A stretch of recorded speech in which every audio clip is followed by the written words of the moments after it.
1 Samuel pasal 23. Daud di Keila. Diberitahukanlah kepada Daud begini, ketahuilah, orang Filistin berperang melawan kota Keila dan menjarah tempat-tempat pengirikan. Lalu bertanyalah Daud kepada Tuhan, apakah aku akan pergi mengalahkan orang Filistin itu? Jawab Tuhan kepada Daud, pergilah, kalahkanlah orang Filistin itu, dan selamatkanlah Keila. Tetapi orang-orang Daud berkata kepadanya, ingatlah, sedangkan di sini, di Yehuda, kita sudah dalam ketakutan. Apalagi kalau kita pergi ke Keila, melawan barisan perang orang Filistin. Lalu bertanya pula lah Daud kepada Tuhan, maka Tuhan menjawab dia firman-Nya, bersiaplah, pergilah ke Keila, sebab aku akan menyerahkan orang Filistin itu ke dalam tanganmu. Kemudian pergilah Daud dengan orang-orangnya ke Keila. Ia berperang melawan orang Filistin itu. Dihalonya ternak mereka, dan ditimbulkannya kekalahan besar di antara mereka. Demikianlah Daud menyelamatkan penduduk Keila. Ketika Abiatar bin Ahimelech melarikan diri kepada Daud ke Keila, ia turun dengan membawa efod di tangannya. Kepada Saul diberitahukan bahwa Daud telah masuk Keila. Lalu berkatalah Saul, Allah telah menyerahkan dia ke dalam tanganku. Sebab dengan masuk ke dalam kota yang berpintu dan berpalang, ia telah mengurung dirinya. Maka Saul memanggil seluruh rakyat, pergi berperang ke Keila, dan mengepung Daud dengan orang-orangnya. Ketika diketahui Daud bahwa Saul berniat jahat terhadap dia, berkatalah ia kepada Imam Abiatar, bawalah efod itu kemari. Berkatalah Daud, Tuhan Allah Israel, hamba-Mu ini telah mendengar kabar pasti, bahwa Saul berikhtiar untuk datang ke Keila dan memusnahkan kota ini oleh karena aku. Akan diserahkan oleh warga-warga kota Keila itu ke aku, ke dalam tangannya. Akan datangkah Saul, seperti yang telah didengar oleh hamba-Mu ini? Tuhan Allah Israel, beritahukanlah kiranya kepada hamba-Mu ini. Jawab Tuhan, ia akan datang. Kemudian bertanyalah Daud, akan diserahkan oleh warga-warga kota Keila itukah aku dengan orang-orangku ke dalam tangan Saul? Firman Tuhan, akan mereka serahkan. Lalu bersiaplah Daud dan orang-orangnya, kira-kira 600 orang banyaknya. Mereka keluar dari Keila dan pergi kemana saja mereka dapat pergi. Apabila kepada Saul diberitahukan bahwa Daud telah meluputkan diri dari Keila, maka tidak jadilah ia maju berperang. Daud di padang gurun Sif. Maka Daud tinggal di padang gurun, di tempat-tempat perlindungan. Ia tinggal di pegunungan, di padang gurun Sif. Dan selama waktu itu Saul mencari dia, tetapi Allah tidak menyerahkan dia ke dalam tangannya. Daud takut, karena Saul telah keluar dengan maksud mencabut nyawanya. Ketika Daud ada di padang gurun Sif, di Koresa, maka bersiaplah Yonatan anak Saul, lalu pergi kepada Daud di Koresa. Ia menguatkan kepercayaan Daud kepada Allah dan berkata kepadanya, janganlah takut, sebab tangan ayahku Saul tidak akan menangkap engkau. Engkau akan menjadi raja atas Israel, dan aku akan menjadi orang kedua di bawahmu. Juga ayahku Saul telah mengetahui yang demikian itu. Kemudian kedua orang itu mengikat perjanjian di hadapan Tuhan, dan Daud tinggal di Koresa, tetapi Yonatan pulang ke rumahnya. Tetapi beberapa orang Sif pergi menghadap Saul di Gibea dan berkata, Daud menyembunyikan diri dekat kami, di kubu-kubu gunung dekat Koresa, di bukit Hakilah, di sebelah selatan padang belantara. Oleh sebab itu, jika tuanku raja berkenan datang, silahkan datang. Tanggungan kamilah untuk menyerahkan dia ke dalam tangan raja. Berkatalah Saul, diberkatilah kiranya kamu oleh Tuhan, karena kamu menunjukkan sayangmu kepadaku. Baiklah pergi, carilah kepastian lagi, berusahalah mengetahui di mana ia berada dan siapa yang telah melihat dia di sana. Sebab telah dikatakan orang kepadaku bahwa ia sangat cerdik.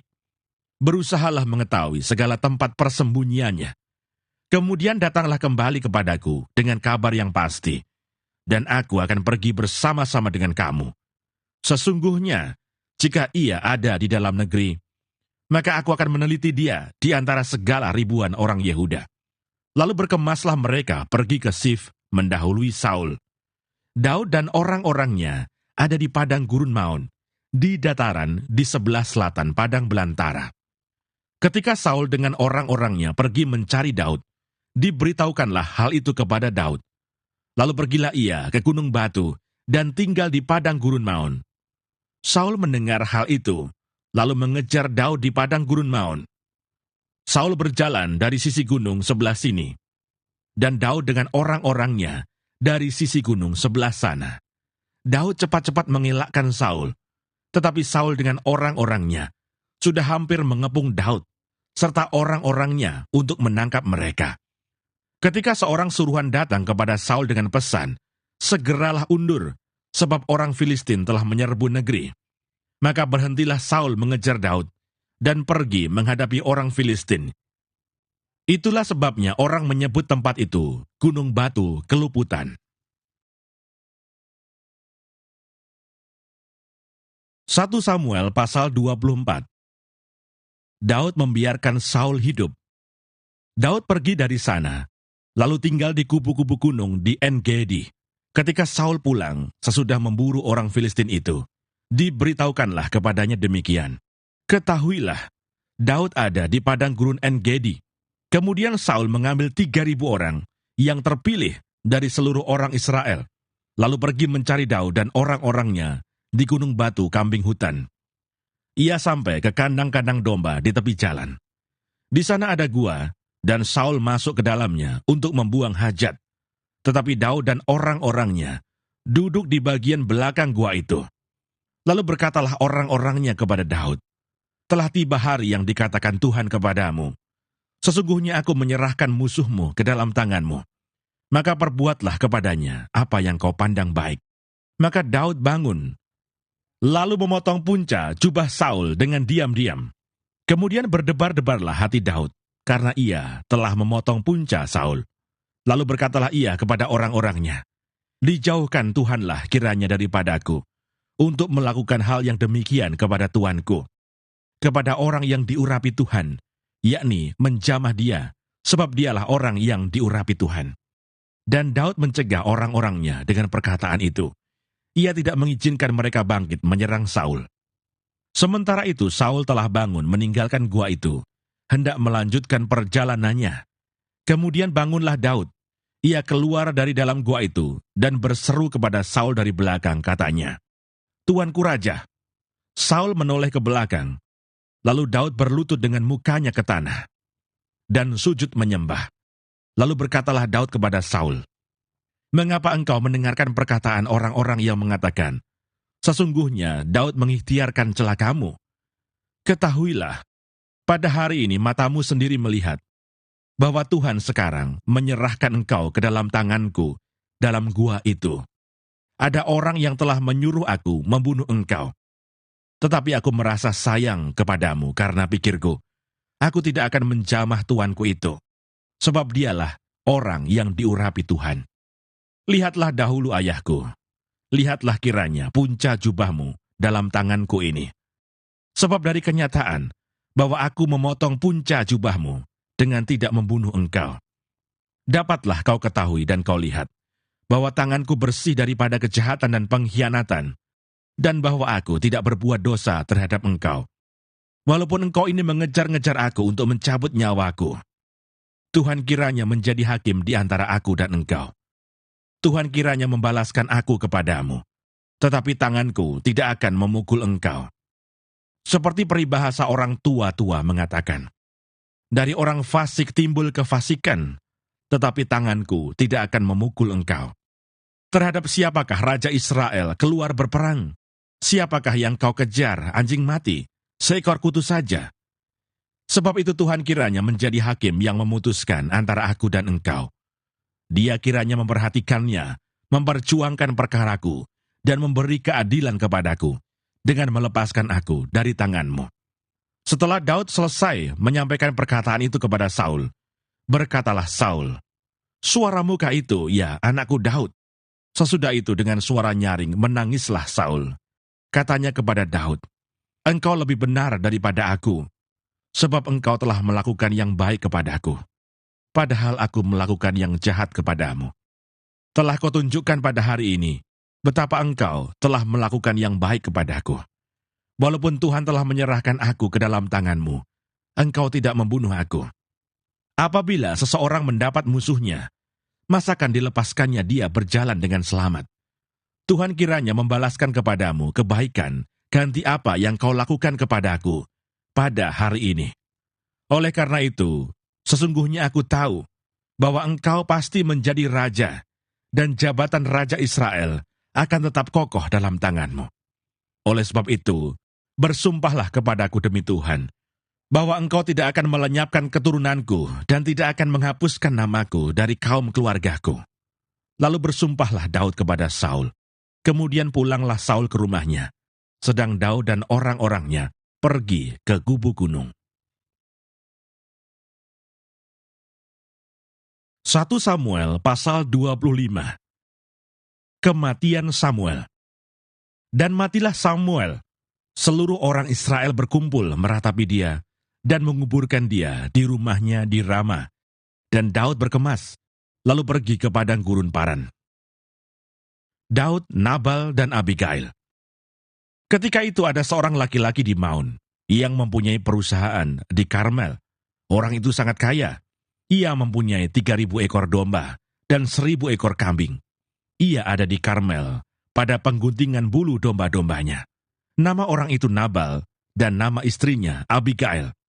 Perempuan itu bijak dan cantik, tetapi laki-laki itu kasar dan jahat kelakuannya. Ia seorang keturunan Kaleb. Ketika didengar Daud di padang gurun bahwa Nabal sedang menggunting bulu domba-dombanya, maka Daud menyuruh 10 orang, dan kepada orang-orang itu Daud berkata, "Pergilah ke Karmel dan temuilah Nabal, tanyakanlah keselamatannya atas namaku, dan sampaikanlah salam ini kepadanya. Selamat, selamatlah engkau, selamatlah keluargamu, selamatlah segala yang ada padamu. Baru-baru ini aku mendengar bahwa engkau mengadakan pengguntingan bulu domba. Adapun gembala-gembalamu yang ada dengan kami, tidak kami ganggu, dan tidak ada sesuatu yang hilang daripada mereka, selama mereka ada di Karmel. Tanyakanlah kepada orang-orangmu, mereka tentu akan memberitahukan kepadamu. Sebab itu biarlah orang-orang ini mendapat belas kasihanmu. Bukankah kami ini datang pada hari raya? Berikanlah kepada hamba-hambamu ini, dan kepada anakmu, Daud, apa yang ada padamu." Ketika orang-orang Daud sampai ke sana, berkatalah mereka kepada Nabal atas nama Daud, tepat seperti yang dikatakan kepada mereka. Kemudian mereka menanti. Tetapi Nabal menjawab anak buah Daud itu, katanya, "Siapakah Daud? Siapakah anak Isai itu? Pada waktu sekarang ini, ada banyak hamba-hamba yang lari dari tuannya. Masakan aku mengambil rotiku, air minumku, dan hewan bantaian yang kubantai bagi orang-orang pengguntingku, untuk memberikannya kepada orang-orang yang aku tidak tahu dari mana mereka datang." Lalu orang-orang Daud itu berbalik pulang, dan setelah sampai, mereka memberitahukan kepadanya tepat seperti yang dikatakan kepada mereka. Kemudian berkatalah Daud kepada orang-orangnya, "Kamu masing-masing sandanglah pedang." Lalu mereka masing-masing menyandang pedangnya. Daud sendiri pun menyandang pedangnya. Sesudah itu kira-kira 400 orang maju mengikuti Daud, sedang 200 orang tinggal menjaga barang-barang. Tetapi kepada Abigail, istri Nabal, telah diberitahukan oleh salah seorang bujangnya, katanya, "Ketahuilah, Daud menyuruh orang dari padang gurun untuk memberi salam kepada Tuan kita, tetapi ia memaki-maki mereka. Padahal orang-orang itu sangat baik kepada kami. Mereka tidak mengganggu kami, dan kami tidak kehilangan apa-apa selama kami lalu lalang di dekat mereka ketika kami ada di ladang. Mereka seperti pagar tembok sekeliling kami siang malam, selama kami menggembalakan domba-domba di dekat mereka. Oleh sebab itu pikirkanlah dan pertimbangkanlah apa yang harus kau perbuat. Sebab telah diputuskan bahwa celaka akan didatangkan kepada Tuan kita dan kepada seisi rumahnya. Dan ia seorang yang durusila, sehingga orang tidak dapat berbicara dengan dia." Lalu segeralah Abigail mengambil 200 roti, 2 buyung anggur, 5 domba yang telah diolah, 5 sukat bertih gandum, 100 buah kue kismis, dan 200 kue ara. Dimuatnyalah semuanya ke atas keledai, lalu berkata kepada bujang-bujangnya, "Berjalanlah mendahului aku. aku segera menyusul kamu." Tetapi Nabal suaminya tidaklah diberitahunya. Ketika perempuan itu dengan menunggang keledainya turun dengan terlindung oleh gunung, tampaklah Daud dan orang-orangnya turun ke arahnya, dan perempuan itu bertemu dengan mereka. Daud tadinya telah berkata, "Sia-sialah aku melindungi segala kepunyaan orang ini di padang gurun, sehingga tidak ada sesuatu pun yang hilang dari segala kepunyaannya. Ia membalas kebaikanku dengan kejahatan." Beginilah kiranya Allah menghukum Daud. Bahkan lebih lagi daripada itu, jika kutinggalkan hidup sampai pagi seorang laki-laki saja pun dari semua yang ada padanya. Ketika Abigail melihat Daud, segeralah ia turun dari atas keledainya, lalu sujud menyembah di depan Daud dengan mukanya sampai ke tanah. Ia sujud pada kaki Daud serta berkata, "Aku sajalah ya Tuanku yang menanggung kesalahan itu. Izinkanlah hambamu ini berbicara kepadamu, dan dengarkanlah perkataan hambamu ini. Janganlah kiranya Tuanku mengindahkan Nabal, orang yang dursila itu, sebab seperti namanya, demikianlah ia. Nabal namanya, dan bebal orangnya. Tetapi aku, hambamu ini, tidak melihat orang-orang yang Tuanku suruh. Oleh sebab itu, Tuanku, demi Tuhan yang hidup dan demi hidupmu yang dicegah Tuhan, daripada melakukan hutang darah, dan daripada bertindak sendiri dalam mencari keadilan, biarlah menjadi sama seperti Nabal, musuhmu, dan orang yang bermaksud jahat terhadap Tuanku.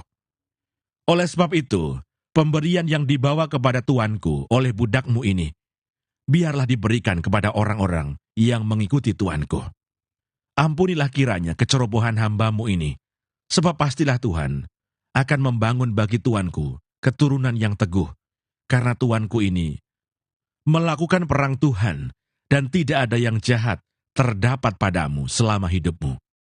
Jika sekiranya ada seorang bangkit mengejar engkau, dan ingin mencabut nyawamu, maka nyawa Tuanku akan terbungkus dalam bungkusan tempat orang-orang hidup pada Tuhan Allahmu. Tetapi nyawa para musuhmu akan diumbankannya dari dalam salang umban.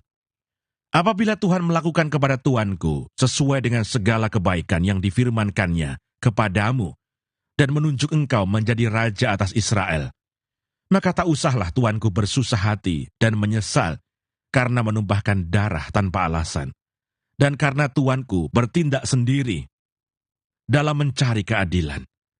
Dan apabila Tuhan berbuat baik kepada Tuanku, ingatlah kepada hambamu ini."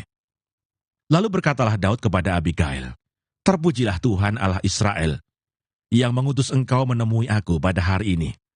Terpujilah kebijakanmu, dan terpujilah engkau sendiri, bahwa engkau pada hari ini menahan aku daripada melakukan hutang darah, dan daripada bertindak sendiri dalam mencari keadilan.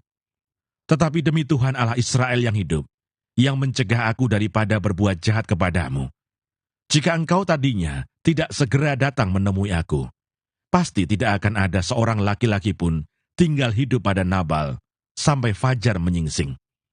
Lalu Daud menerima dari perempuan itu apa yang dibawanya untuk dia dan berkata kepadanya, "Pulanglah dengan selamat ke rumahmu. Lihatlah, aku mendengarkan perkataanmu dan menerima permintaanmu dengan baik." Sampailah Abigail kepada Nabal, dan tampaklah Nabal mengadakan perjamuan di rumahnya, seperti perjamuan raja-raja. Nabal riang gembira dan mabuk sekali. Sebab itu, tidaklah diceritakan perempuan itu sepatah kata pun kepadanya, sampai fajar menyingsing. Tetapi pada waktu pagi, ketika sudah hilang mabuk Nabal itu, diceritakanlah kepadanya oleh istrinya segala perkara itu. Lalu terhentilah jantungnya dalam dada, dan ia membatu. Dan kira-kira 10 hari sesudah itu, Tuhan memukul Nabal, sehingga ia mati. Ketika didengar Daud bahwa Nabal telah mati, berkatalah ia, "Terpujilah Tuhan yang membela aku dalam perkara penghinaan Nabal terhadap aku, dan yang mencegah hambanya daripada berbuat jahat. Tuhan telah membalikkan kejahatan Nabal ke atas kepalanya sendiri." Kemudian Daud menyuruh orang untuk berbicara dengan Abigail tentang mengambil dia menjadi istrinya. Para hamba Daud datang kepada Abigail di Karmel dan berkata kepadanya demikian, Daud menyuruh kami kepadamu untuk mengambil engkau menjadi istrinya. Lalu bangkitlah perempuan itu berdiri. Sujudlah ia menyembah dengan mukanya ke tanah sambil berkata, sesungguhnya hamba-Mu ini ingin menjadi budak yang membasuh kaki para hamba tuanku itu. Kemudian berkemaslah Abigail dengan segera. Ia menunggang keledainya dengan diiringi 5 orang pelayan perempuan. Ia mengikuti suruhan Daud itu dan menjadi istri Daud. Juga Ahinoam dari Yisrael telah diambil Daud menjadi istrinya. Kedua perempuan itu menjadi istrinya. Tetapi Saul telah memberikan Mikal, anaknya perempuan, istri Daud, kepada Palti bin Lais yang dari Galim itu.